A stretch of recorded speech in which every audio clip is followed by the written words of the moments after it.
Jina langu ni Peter Toima, mwenyekiti wa CCM wa mkoa wa Manyara. Ninaongoza kamati ya siasa ya mkoa kukagua utekelezaji wa ilani katika mkoa wetu. Ni utaratibu wa kawaida, tunatekeleza tulivyoagizwa na chama kutimiza wajibu wetu.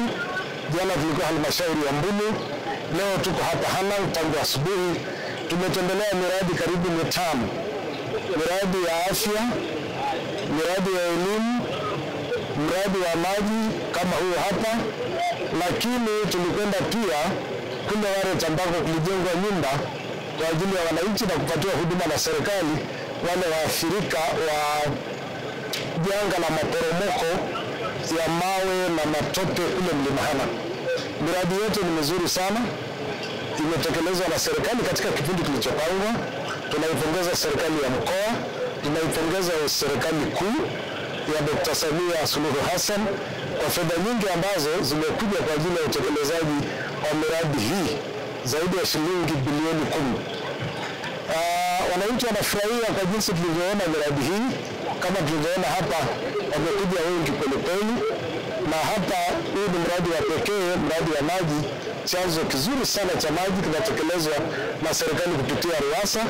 Tumeona ni namna fulani hivi ya upendeleo wa Mwenyezi Mungu kwa eneo hili. Ni kivutio cha pekee yake cha asili ambacho tumeshauri serikali itafute namna ya kuhifadhi hili eneo vizuri, alafu na kulitengeneza katika namna fulani hivi ya promotion of tourism, kukuza utalii nchini. Ni kitu kinachowezekana, alafu manufaa yaweze kupatikana, wananchi waweze kufaidi kutokana na fedha nyingi ambazo zingeweza kupatikana katika eneo hili.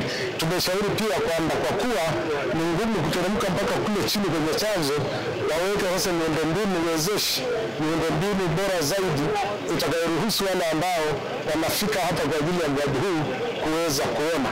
Tumeelekeza pia serikali iweze kuona namna ambavyo itapeleka maji kufikisha kila mahali kama ilivyopangwa kwenye program, wananchi wote waliokusudiwa waweze kupata maji safi na salama kwa matumizi yao. Kwa hivyo kwa ujumla mambo yamekuwa vizuri kwa siku yetu hii ya pili.